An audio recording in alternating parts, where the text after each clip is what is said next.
Ladies and gentlemen, distinguished honorees, good evening. On behalf of the Society of Ethiopians established in the diaspora, I would like to extend my heartfelt welcome to all of you to the 24th Annual Dinner Awards Ceremony. Officially, tonight is labeled as a ceremony, but in reality, it's a celebration. It's a celebration about our love and passion for Ethiopia. A night that empowers the Ethiopian and Ethiopian America and the diaspora in areas of academic excellence, professional development, and community service. The celebration started in '93 with about 70 people showing up to the first event. Many years later, we have grown by many folds in a great venue like tonight. This in itself is a testament that Seed is endeared by the community.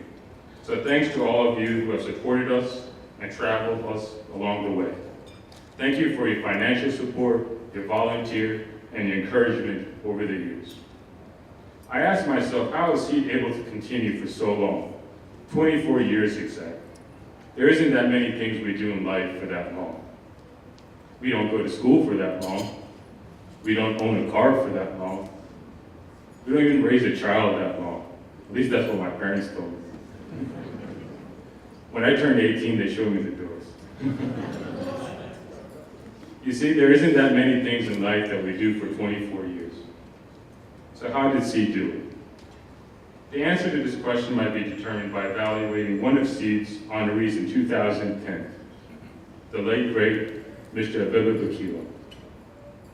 Mr. Bikila was the first Black African to win the Olympic medal, and the first man to ever win 2 Olympic medals in the marathon.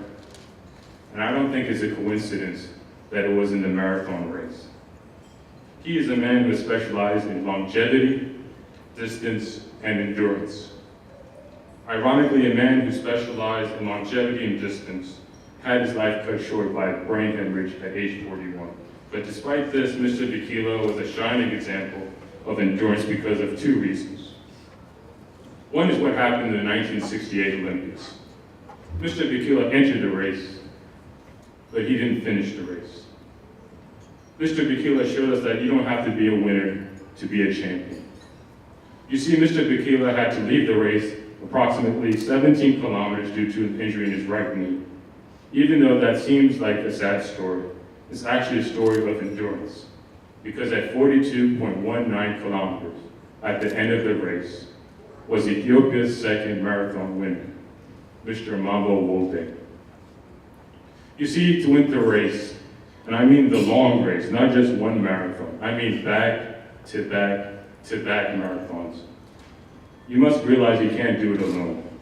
You must pave the way for the future, because nothing lasts forever.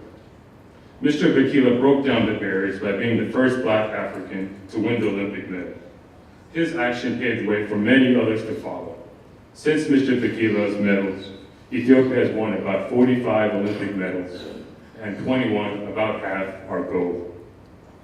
So for the past 24 years, Seed has honored students and adults that demonstrate Mr. Bikila's prolonged existence attitude, honorees that exemplifies perseverance, hard work, and academic excellence. They not only serve as role models to their peers, but also show us that through hard work and taking advantage of these wonderful opportunities, you can also be successful. The second lesson that Mr. Bikila taught us about longevity is when he won the first marathon in Rome in 1960. When Mr. Bikila was running that race, he decided to run without shoes.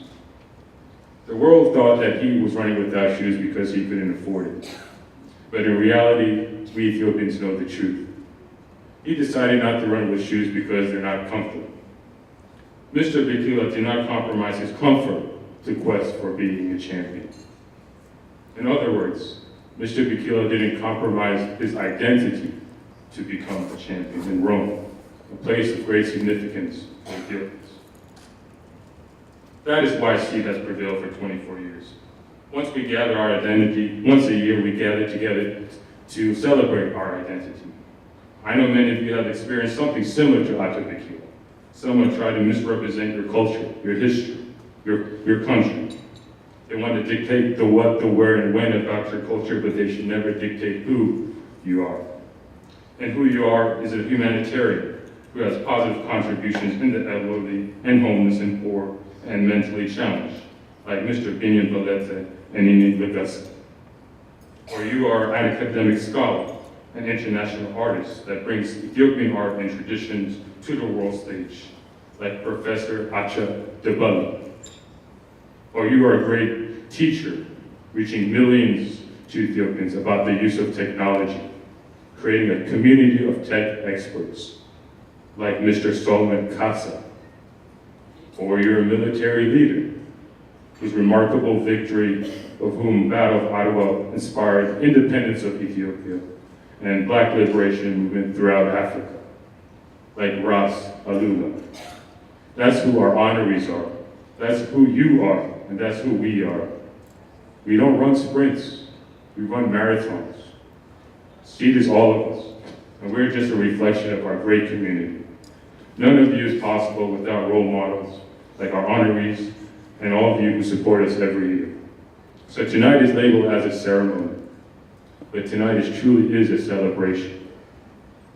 It is a celebration of our identity and our endurance. So welcome to the 24th Annual SEED Celebration.